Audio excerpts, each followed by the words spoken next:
The Secretary of State is going to be making 3 stops in Paris, London, and then to Rome. And on his agenda are a wide range of issues, ranging from Syria, diplomacy, Iran, nuclear weapons, and then at the end of the trip, Israeli-Palestinian negotiations. So he has his hands full this week with lots of complicated diplomatic endeavors. What's he trying to do regards diplomacy in Syria? With regards to Syria, he's trying to garner support for an international peace conference, hopefully by the end of next month. The date's sort of up in the air at this point. The head of the Arab League has said they're aiming to have it on November 23rd. The U.S. and UN haven't confirmed that date, but he really needs to get the opposition groups on board, and he needs to get a multitude of these groups on board, and he needs to show them that there's prospects to potentially reach a negotiated solution, preferably with Assad not in power, although this is getting complicated because Assad has said he wants to attend the conference. So we're going to see what happens. We also have questions about whether or not the Iranians are going to be at the table for this conference. Iranian support is key in helping to resolve Syria. But, I mean, the issue here is trying to reach a political, negotiated settlement that would have a peaceful and enduring effect on Syria. To be quite honest, these settlements are quite difficult, especially in the case of Syria. Yeah, I would imagine that an invitation for President Assad would not be forthcoming. Right now, it doesn't look like there would be one forthcoming, although, I mean, this is not just the U.S. game. This is going to be, Russia on board with this conference and other countries as well. So, we have had leaders attend conferences that we don't agree with, like Milosevic at the Dayton conference back in Dayton, Ohio, under the Clinton administration. So I don't want to fully rule it out, but it doesn't seem like that's the route that Kerry is pushing for at this point. There's an ongoing humanitarian crisis in Syria. Unfortunately, it's not being talked about a lot. Talk to us about the scale of this. Absolutely. As Kerry goes forth with this negotiated political settlement, one of the issues that, is really not getting covered that much in the press is the humanitarian crisis. You have, over 6 million displaced persons.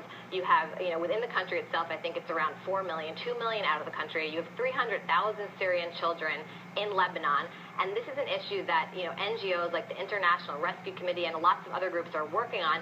But in the debate over chemical weapons and the debate about the political settlement is sort of getting, I don't want to say ignored in the press, but sort of getting put aside. So this is an issue as well that, the administration is going to need to step up and probably try to get, some action on, whether that be, pushing for the international community to do something if we're not taking any sort of military action, and just helping the neighboring countries where it could have a destabilizing force on the region as well. How severe is this compared to other humanitarian crises? It's quite severe. I think I saw that the UN said that the pace of the diaspora problem in this conflict is like nothing they've seen since Rwanda. So that puts it in sort of the broad, scope in terms of, I don't want to, rank international crises, but it's pretty high up there in terms of the scale of the people and in terms of the pace at which people are moving out. You have people that left Iraq under the Iraq War and sectarian violence who fled to Syria, now leaving Syria to go back to Iraq with nowhere to go. So that just gives you a sense. Those are, displaced persons into Syria who left Iraq going back to Iraq, and that's just one example. When this happens to a country, it usually wrecks their economy.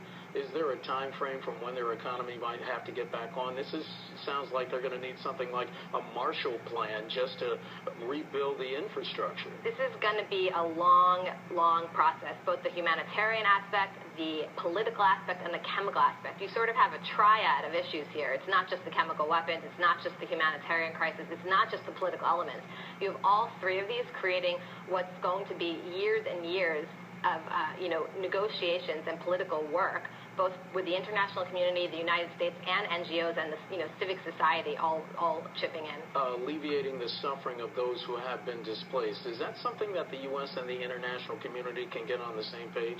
Well, the problem has been is because there's been so many different political views on the situation, it's sort of been undermining the humanitarian efforts. Who does the aid go to? Where are the rebel groups? Which groups are tied to al-Qaeda and which are not? Just making sure it doesn't end up in the wrong hands. Exactly. So it makes it a much messier situation than in a humanitarian crisis, let's say from a natural disaster or something where there's not as many political elements at play. So these are things that Kerry is going to have to work to push in terms of a political settlement in the next couple of weeks and in terms of the chemical weapons inspection. Before you go, is U.S. prestige on the line here?